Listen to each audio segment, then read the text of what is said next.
रामायण से कारगिल तक भारत की शौर्य गाथा। क्या आप जानते हैं कि ये वही भूमि है जहां अर्जुन ने चक्रव्यूह को भेदकर युद्ध की परिभाषा बदल दी थी, जहां श्री राम ने अधर्म पर विजय पाने के लिए समुद्र तक को पुल बना डाला था, जहां हर युग में जब भी धर्म संकट में पड़ा किसी न किसी रूप में एक वीर खड़ा हुआ। और आज उसी भूमि की बर्फीली चोटियों पर उसी परंपरा को निभाते हुए हमारे वीर सैनिक दिन रात दुश्मनों से लोहा ले रहे हैं। रामायण के रघुवीर हो, महाभारत के धनुर्धर या कारगिल के रणबांकुरे, युग बदले हैं, चेहरे बदले हैं, लेकिन आत्मा वही है। वही शौर्य, वही त्याग, वही निष्ठा, एक ही संकल्प, धर्म और राष्ट्र की रक्षा। भारत की सनातन युद्ध परंपरा, धर्म से शस्त्र तक। भारत की युद्ध परंपरा ये सिर्फ तलवारों की टंकार या बाणों की मार नहीं थी, ये थी धर्म, नीति, तप और मर्यादा की अद्वितीय परंपरा, जहां युद्ध भी एक यज्ञ था और योद्धा एक खुशी के समान। यहां युद्ध का निर्णय क्रोध, लोभ या सत्ता के लिए नहीं, बल्कि धर्म की रक्षा, न्याय की स्थापना और आत्मा की गरिमा के लिए लिया जाता था। एक वेद में भी स्पष्ट कहा गया, विजय उसी की होती है जो सत्य के पथ पर चलता है। यहां शस्त्र उठाना अंतिम उपाय था। पहले आता था संवाद, समाधान और शांति का संकल्प। रामायण में देखिए, भगवान श्री राम के पास शक्तिशाली वानर सेना थी, हनुमान जैसे महाबली थे, फिर भी उन्होंने युद्ध से पहले रावण को शांति और समर्पण का प्रस्ताव भेजा, क्योंकि सनातन परंपरा सिखाती है विनाश की अनुमति तब तक नहीं जब तक समर्पण का हर द्वार बंद न हो जाए। महाभारत में अर्जुन धर्म संकट में खड़ा योद्धा, जब अपने ही सगे सामने खड़े हो तो शस्त्र उठाना आसान नहीं होता, पर कृष्ण ने कहा, यदि धर्म की रक्षा के लिए युद्ध न किया तो इतिहास तुझे कायर कहेगा। और अर्जुन ने रथ बढ़ाया, धर्म के लिए, न्याय के लिए। और फिर आया चाणक्य का युग, शब्दों का योद्धा, नीति का रचयिता। उसने बताया कि युद्ध केवल तलवारों से नहीं, बल्कि बुद्धि, गुप्तचरों और कूटनीति से भी लड़ा और जीता जा सकता है। उसने चंद्रगुप्त मौर्य को नहीं, बल्कि संपूर्ण भारत को सिखाया कि युद्ध तभी पवित्र होता है जब उसका उद्देश्य राष्ट्र की अखंडता और जन कल्याण हो। यह भारत की वही युद्ध परंपरा है जो हर युग में रूप बदलती रही, पर मूल्य और मर्यादा नहीं भूली। राम के वचनों से लेकर अर्जुन के संकल्प तक और चाणक्य की रणनीति से लेकर आर्य प्रतिजा तक, भारत का हर युद्ध निहित एक चेतना का जागरण रहा है। यह परंपरा हमें सिखाती है कि शौर्य का अर्थ केवल पराक्रम नहीं, बल्कि धर्म का संतुलन, नीति का पालन और शांति के लिए संकल्प भी है। और यही परंपरा आज भी हमारे सैनिकों की रग रग में बसती है, जो बंदूक तो उठाते हैं पर पहले अपने भीतर श्री राम, अर्जुन और चाणक्य की आत्मा को जागृत करते हैं। शस्त्र से सिद्धि तक, भारत के दिव्यास्त्र और मानसिक बल की परंपरा। आप जो आज मिसाइल सिस्टम्स, सैटेलाइट गाइडेड हथियार और न्यूक्लियर टेक्नोलॉजी देखते हैं, क्या आपको पता है इसका बीज हजारों साल पहले इस धरती पर ही बोया गया था? ब्रह्मास्त्र, अग्नि अस्त्र, वरुण अस्त्र, नारायण अस्त्र, ये कोई साधारण शस्त्र नहीं थे। ये थे सिद्ध अस्त्र, जो केवल वे ही चला सकते थे जिन्होंने मन, इंद्रियां और चेतना पर पूर्ण विजय प्राप्त की हो। रामायण में देखिए, जब रावण के पुत्र मेघनाद के सामने आदिकवि वाल्मीकि लिखते हैं, उसके पास दिव्यास्त्र जिन्हें वर्षों की साधना से पाया गया था। महाभारत में अर्जुन जब ब्रह्मास्त्र चलाते हैं तो पहले ध्यान में उतरते हैं। क्यों? क्योंकि ये अस्त्र बटन से नहीं, बल्कि चित्त की शक्ति से संचालित होते थे। ये शस्त्र किसी मशीन से नहीं चलते थे, इनकी शक्ति थी मंत्र, एकाग्रता और तपस्या। आज हम जिस न्यूक्लियर बम को विश्व की सबसे बड़ी शक्ति मानते हैं, वो तो केवल पदार्थ का विघटन है, पर ब्रह्मास्त्र ब्रह्मांडीय ऊर्जा का नियंत्रण था। एक गलत प्रयोग से पूरी पृथ्वी नष्ट हो सकती थी। इसलिए इन अस्त्रों को चलाने से पहले नैतिक अधिकार और आध्यात्मिक योग्यता की आवश्यकता होती थी। अब सोचिए, आज के सैनिकों को भी मेंटल ट्रेनिंग, माइंडफुलनेस और मेडिटेशन सिखाया जाता है, क्योंकि युद्ध सिर्फ हथियारों से नहीं, बल्कि मन की स्थिरता से जीता जाता है। सनातन संस्कृति ने यह बात हजारों साल पहले जान ली थी कि शस्त्र केवल बाहरी शक्ति है, लेकिन अगर मन विचलित हो तो सबसे तेज अस्त्र भी व्यर्थ है। राम का शांत चेहरा, अर्जुन की एकाग्र दृष्टि और द्रोणाचार्य की कठोर साधना, ये सब हमें सिखाते हैं कि सच्चा योद्धा वो नहीं जो केवल वार करे, बल्कि वो है जो वार से पहले विचार करे। और यही सोच आज भी हमारे आधुनिक कमांड सेंटर्स में, मिसाइल कंट्रोल रूम्स में देखी जा सकती है, जहां निर्णय लिए जाते हैं सिर्फ टेक्नोलॉजी से नहीं, बल्कि ठंडी बुद्धि और स्थिर चित्त से। क्योंकि भारत की युद्ध परंपरा में शक्ति और आत्मा, शस्त्र और साधना दोनों का सामंजस्य ही सच्ची विजय का मार्ग है।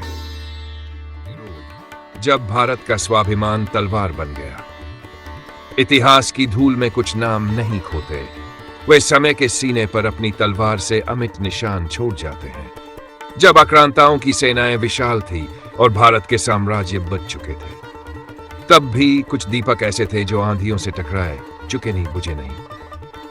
पृथ्वीराज चौहान, जिसने तराइन युद्ध में दुश्मन को धूल चटाई, जब धोखे से बंदी बनाया गया और उसकी आंखें फोड़ दी गई, तब भी उसने शब्दभेदी बाण से घोड़े की टापें सुनकर मोहम्मद गौरी को मार गिराया।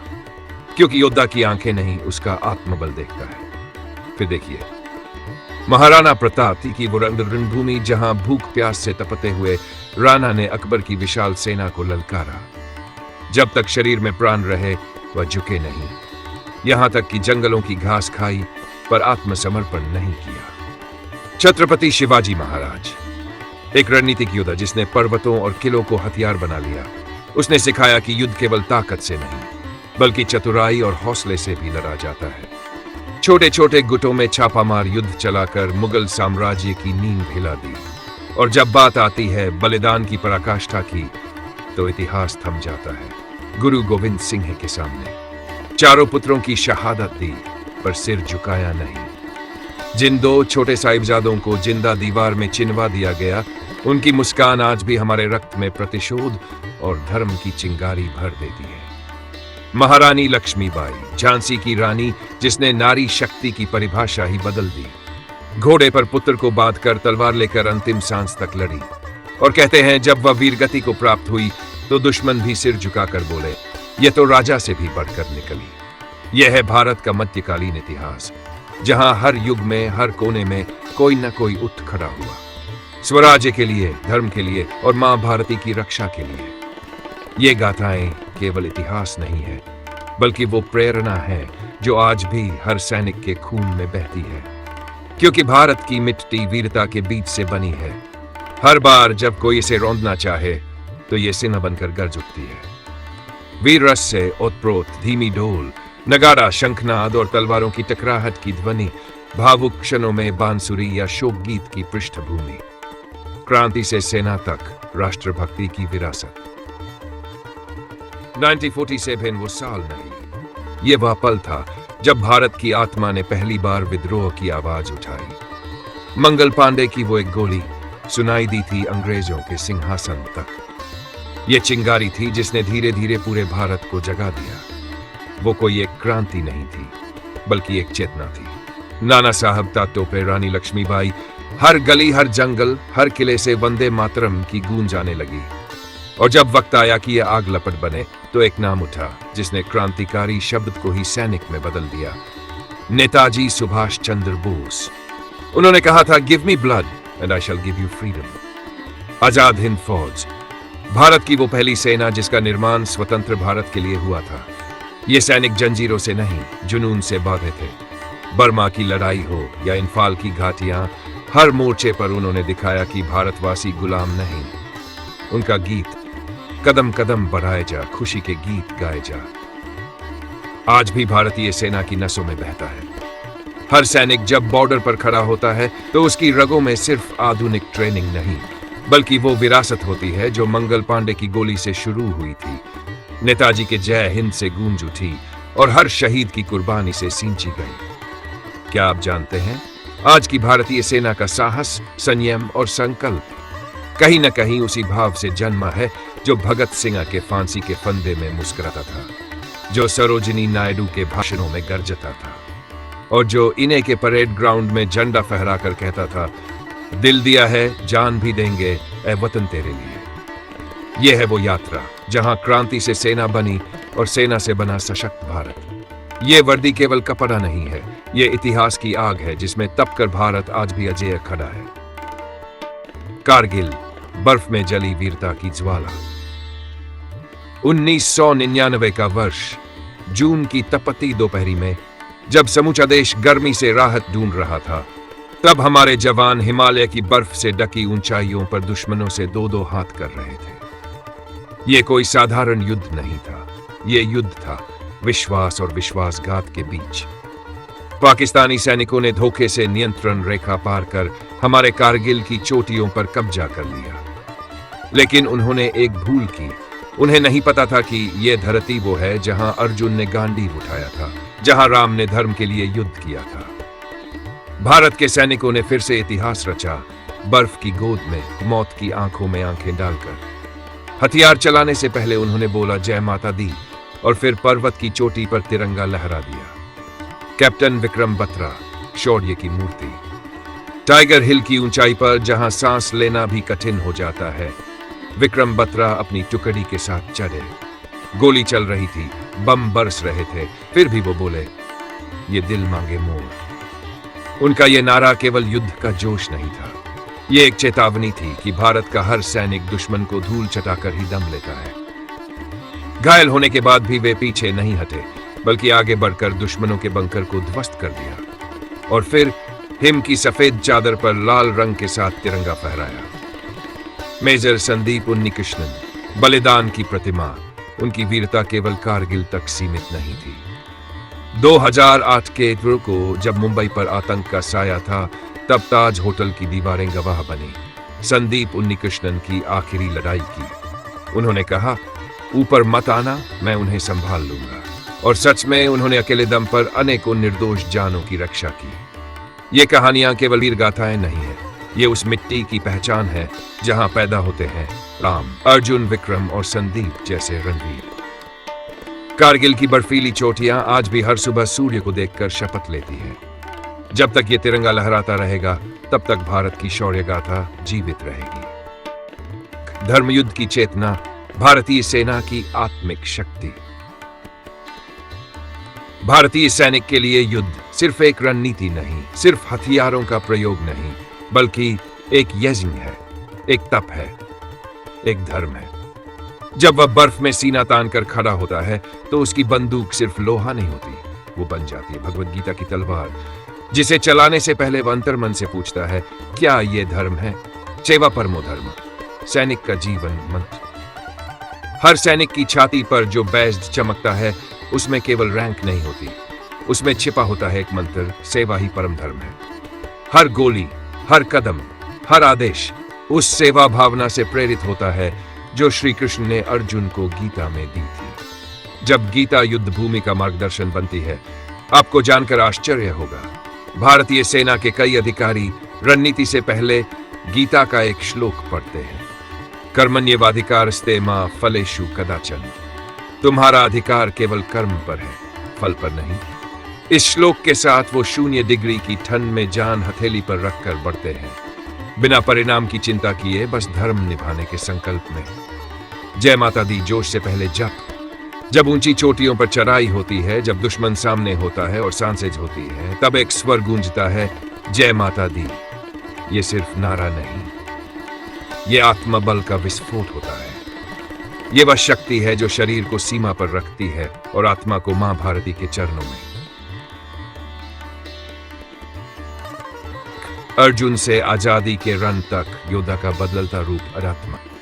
कभी सोचा है आपने, जब अर्जुन ने धनुष उठाया था तो उनकी दृष्टि सिर्फ एक चीज पर थी, धर्म की रक्षा। जब आधुनिक सैनिक बर्फीली पहाड़ियों में हथियार उठाता है तो उसकी दृष्टि है राष्ट्र की रक्षा। दोनों के सामने अलग अलग रणभूमियां थी, अलग समय, अलग दुश्मन, अलग शस्त्र, लेकिन आत्मा वही सनातनी आत्मा जो कहती है धर्मो रक्षति रक्षिता, जो कहती है सेवा परमो धर्म। हथियार बदले हैं पर योद्धा की चेतना नहीं। अर्जुन ने युद्ध से पहले गीता सुनी थी, आज का सैनिक युद्ध से पहले अपने मन को स्थिर करता है, ध्यान का चयन करता है। रामायण और महाभारत में योद्धा युद्ध से पहले ध्यानस्थ होते थे, क्योंकि शारीरिक बल से पहले मानसिक स्थिरता ही जीत का कारण होती थी। आज जब एक सैनिक हजारों किलोमीटर दूर, परिवार से दूर, कड़ाके की सर्दी में अपनी बंदूक थामे खड़ा होता है तो वो भी ध्यान करता है, शांत मन से रण की आग में उतरता है। अर्जुन ने श्री कृष्ण से गीता सुनी थी और आज का जवान उस गीता को अपने दिल में जीता है। वो जानता है कि उसका युद्ध केवल सीमा पर नहीं है, वो प्रत्येक नागरिक की सुरक्षा के लिए है। जब आस्था ने रण को जला दिया, कभी सोचिए अगर आपके सामने पूरी लंका हो, सोने की चमक, राक्षसी सेना और आप अकेले हो, ना कोई सेना, ना कोई हथियार, सिर्फ विश्वास, वो भी ऐसा विश्वास जो जलती हुई पूंछ को एक हथियार में बदल दे। हनुमान चले थे सिर्फ एक काम के लिए, सीता को ढूंढने, पर जब देखा कि अधर्म सिर चढ़कर बोल रहा है तो उन्होंने कहा अब ये युद्ध है और युद्ध में कोई छोटा नहीं होता अगर मन बड़ा हो। पूंछ में लगी आग लेकिन जलाया लंका का अभिमान।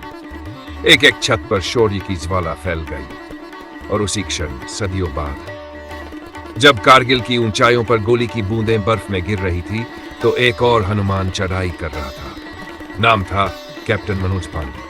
उसके पास ना पूंछ थी ना गदा, लेकिन उसमें भी आस्था की वही आग थी। जब मौत सामने थी तो उसने रुककर सिर्फ इतना कहा, अगर मैं लौटकर ना आऊं तो मां को बताना कि मैं डरा नहीं था। उसने बंदूक उठाई जैसे हनुमान ने पर्वत उठाया था। उसने ऊंचाई पर दुश्मन को हराया जैसे हनुमान ने रावण की नींव हिला दी थी। वो लौटे पर तिरंगे में लिपट कर, क्योंकि सच्चे योद्धा वापस जरूर आते हैं, चाहे शरीर में या स्मृति में। और उनकी कहानियां इतिहास की किताबों में नहीं, हमारे दिलों में जीवित रहती है, क्योंकि युद्ध शरीर से नहीं आत्मा से लड़ा जाता है। सनातन शौर्य जो हर सीमा की रक्षा करता है। जब एक भारतीय सैनिक सीमा पर खड़ा होता है तो वो केवल वर्दी नहीं पहनता, वो ओढ़ता है राम का धैर्य, अपनाता है अर्जुन की दृष्टि, हर सांस में भरता है हनुमान का उत्साह और हर निर्णय में उतारता है कृष्ण की नीति। वो सिर्फ एक सैनिक नहीं, वो भारत माता का पुत्र है, वो सनातन संस्कृति का उत्तराधिकारी है। उसके कदम जब बर्फ में धंसते हैं तो लगता है जैसे पुरातन ऋषियों की तपस्या फिर से जाग रही हो। जब वो जय माता दी बोलता है तो गोली नहीं, आस्था चलती है। जब वो तिरंगे को सीने से लगाता है तो लगता है एक युग फिर से गर्व से जी उठा है। आज अगर हम निश्चिंत नींद सोते हैं तो उसके कारण जो सर्द रातों में पत्थरों के पीछे चौकन्ना खड़ा है, वो है हमारा योद्धा। यही है भारत की आत्मा और यही आत्मा हम आपके लिए लाते हैं सनातन संस्कृति हिंदी चैनल पर। यह चैनल सिर्फ जानकारी नहीं देता, ये भावना जगाता है, गर्व कराता है और याद दिलाता है कि हम भारतवासी हैं, योद्धाओं की संतति। अगर आप भी इस शौर्य, इस संस्कृति, इस सनातन गर्व से जुड़ना चाहते हैं तो लाइक जरूर करें, कमेंट में जय हिंद लिखें, वीडियो को शेयर करें अपने हर उस मित्र तक जिसके दिल में भारत बसता है। और हाँ, सब्सक्राइब जरूर करें सनातन संस्कृति हिंदी चैनल को, क्योंकि यहाँ हर वीडियो आपके भीतर छुपे योद्धा को जागृत करता है। अब सुनिए वंदे मातरम की वो धुन जो आज भी हर सीमा पर सैनिकों के होंठों से निकलती है। जय हिंद, जय भारत, जय सनातन।